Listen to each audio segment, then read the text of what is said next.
Charles Barkley came out and said, in response to defund the police, who are black people supposed to call? Ghostbusters?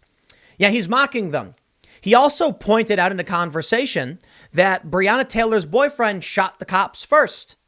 And now they're trying to cancel him because they don't care about whether or not they're hurting or helping people. They just care about power. That's why I just did this segment on this dude who he may have just killed his horse by forcing it to run 7.5 miles on a highway till it was bleeding. And he says, yeah, I'd do it again. Well, I'm not going to rehash that, but the point is similar. Charles Barkley is a black man who has a right to speak up, and he chose facts over activism. And good for him. And for this, he's facing a backlash. He's taking heat for his Breonna Taylor comments. Well, let's see exactly what they said. NBA Hall of Famer Charles Barkley on Thursday mocked calls to defund the police, asking, who are black people supposed to call? Ghostbusters? During an NBA playoff pregame show on TNT. We have to be really careful, Barkley cautioned. I hear these fools on TV talking about defund the police and things like that. We need police reform, prison reform, and things like that. Because you know who ain't going to defund the cops? White neighborhoods and rich neighborhoods. So that notion, they keep saying that, Barkley added. I'm like, wait a minute. Who are black people supposed to call? Ghostbusters? Barkley also cautioned not to lump Breonna Taylor's death in with other high-profile police killings involving African Americans this year, including George Floyd, with Barkley noting Taylor's boyfriend shot up police first. This one, I don't think it was like George Floyd and Ahmaud Arbery and things like that, Barkley said. I feel bad this young lady lost her life, but you know, we do have to take into account her boyfriend did shoot at the cops and shot a cop. So, like I say, even though I am really sorry she lost her life, I don't think we can put this in the same situation as George Floyd or Ahmaud Arbery. The remarks quickly picked up steam on social media, with various Twitter accounts sharing video of the clip. This one says, Clay Travis, God bless Barkley. He also is the only NBA commentator willing to point out that Breonna Taylor's boyfriend fired first and hit a cop before they returned fire at him. The lack of basic factual understanding in this case is staggering. And that's not even a defense of the police. It is just a statement. Okay? And it's crazy to me. People on Facebook, they're unfriending me and blocking me. You know what? I don't care, dude. If you're scared of the truth, and I didn't even say the cops were right or wrong. I just said, here's what happened. Block. No, I would like a comforting lie over a terrifying truth. Feel free to live in your bubble world of fake news with your dogma and your zealotry and this warm, comfortable feeling as you drag us down to hell. You're going to cause these people defund the police. They're going to cause untold suffering in these communities, in the black community, where people aren't going to be able to call the cops. A Gallup poll has already shown us that the black community wants the same amount or more police, more police to spend more time in their neighborhoods, which could translate to more police, but they said more time in their neighborhoods. Charles Barkley, he's talking about what people actually care about, and they're attacking him for it. That to me is truly crazy. Fellow Hall of Famer Shaquille O'Neal, officially a deputy at a sheriff's office in Florida, agreed with Barkley's perspective. I have to agree with Charles. This one is sort of lumped in. You have to get a warrant signed, and some states do allow no-knock warrants, O'Neal said. And everyone was asking for murder charges. When you talk about murder, you have to show intent. A homicide occurred, and we're sorry a homicide occurred. When you have a warrant signed by the judge, you are doing your job, and I would imagine that you would fire back. Protests broke out in Louisville following the news earlier this week. The police involved in Taylor would not face murder charges. 2 Louisville officers were shot amid the protest on Wednesday night. Well, here we go. CNN says basketball legend and NBA analyst Charles Barkley is taking some heat. On March 13th, they mentioned Taylor and Ahmaud Arbery. I feel sad this young lady lost her life. We read this. We do have to take into account yada yada. And then he agreed. We want justice no matter how long it takes. King James on Breonna Taylor. We want justice no matter how long it takes. We're here playing this game, and it's very challenging on us. It's very difficult. But at the same time, our hearts are with that family. We hope for better days and to spread the love and not hate. That is all they do. That's all they do is spread hate. They don't care to know the facts. They don't care to empathize. They don't care to have a conversation. They will ban you and shut you down because hate is all they have. I know, I'm going to say it. The right has hateful people too, but it's not the Trump supporters going around burning down people's homes. It is not the Trump supporters going around destroying people's lives. Okay, I should clarify that. It was one house set on fire with graffiti, and we don't know if it was the leftists who really did it, but it's the businesses that are being burned down. So I'll say lives, okay, to clarify. I don't know if they're burning down homes. Destroying people's lives. For what?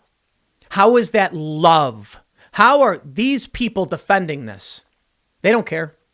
I see all day, every day, these lefties that I know posting on Instagram and Twitter, lie.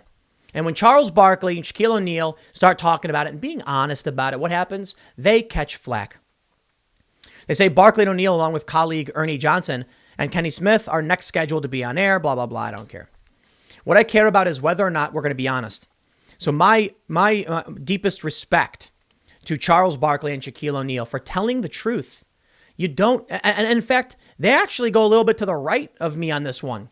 You know, and they're saying, well, you know, they had a warrant. It's like, I'm not even a fan of that idea. Like, it's true. And so, you know, I'll say, look, they're right. We need police reform. We definitely need prison reform, 100%. These prisons aren't helping anybody. What do we get? We get people going around destroying black communities, poor neighborhoods, causing destruction and damage, and sacrificing their own for what? To show people they're mad? Let me tell you, dude, do you think the rich people who control this system by influencing politics care that you just burned down a black neighborhood in Atlanta? They do not care. So I have to wonder what the true motives of these people, what their motives really are. Because I remember when the riots picked up and were going crazy in Atlanta, you had, I think it was Big Mike. I'm not entirely sure. I don't want to rope somebody into this. That's why I usually try to leave out names. But it was like rappers saying, yo, these businesses are owned by black people. Why are you destroying this? I mean, I hear what he's saying. Don't destroy businesses at all. I don't care what the race of the person who owns it is. But there's still the point to be made in that statement. If you're claiming that you're here for Black Lives Matter, why are you destroying the black neighborhoods? And that's what they're doing because they hate. They hate. I got to be honest. I really do believe that there are a decent amount of white supremacists acting like Antifa. So when I hear that liberals believe right-wing agitators are starting the violence, I would not be surprised if the people you see showing up to these rallies wearing all black and smashing things are actual overt white supremacists who love joining in the destruction because they're targeting minorities. They're not going to rich white neighborhoods for the most part.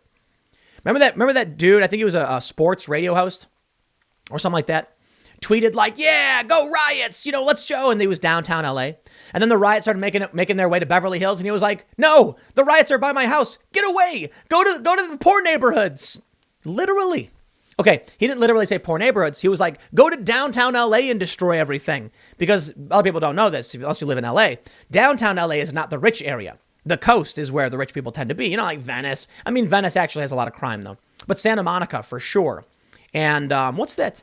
I'm forgetting that name.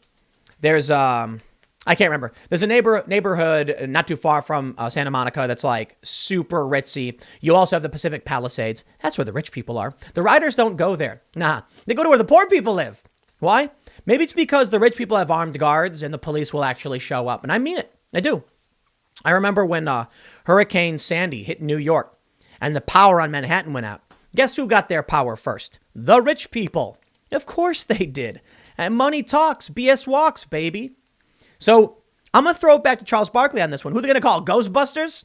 They can't even call Ghostbusters. They rebooted it and it was trash. I'm kidding, by the way, but they did. They're ruining everything. They're not just ruining movies and games. These cultists are literally trying to destroy our communities and are literally destroying communities. You know, the New York Times reported that people in, I believe it was Seattle or Portland, showed up at someone's house. They had an American flag. And so they started threatening the person who lived there saying, take the flag down or we'll come back and burn your house down. Then we heard a story that a Trump supporter had a truck with a Trump flag on it. Somebody set his house on fire. And then we saw spray paint. And that could turn out to be a hoax. You know, it's the spray paint was like Biden 2020 Black Lives Matter. And I'm kind of like, I don't know if I believe it, but I got to tell you, man, they've been going around and doing this for some time. It's their MO. Threatening to burn down someone's home and then someone's home gets set on fire, destroying these cities. I'll tell you what's going to happen because Charles Barkley is right. These riots aren't going to stop after they defund the police. They become the police. And then what are they going to do? They're going to show up to these poor neighborhoods, and these people are not going to have anybody to call. And they're going to threaten you, and they're going to say, we're going to burn down your home and let's take your flag down. And who do you call? What do you do? Nobody. The police are gone. It's already happening in Minneapolis. The police aren't responding to calls anymore. Well, the city voted to abolish the police, and now crime is skyrocketing, and the police aren't answering, and they say it's political. The police just are refusing to take the calls. That's the city council saying that. You defunded the police, dude. You called for their abolition, and now your constituents are freaking out. Yeah. I hope all of these people who supported these, councilmen and don't vote them out. I hope you enjoy what happens when there are no cops, because you can complain about cops jamming you up, give you tickets, you get arrested, and you're like, oh, I've been arrested again. Yeah. And sometimes the cops arrest you wrongly, and not maliciously. Sometimes it is malicious. Sometimes it's wrongly. Sometimes you get tickets and you didn't deserve them. It happens. Sometimes you get tickets and you did deserve it. This is what we have. Police act, for the most part, as a neutral arbiter between disputing parties, for the most part, and they uphold the law.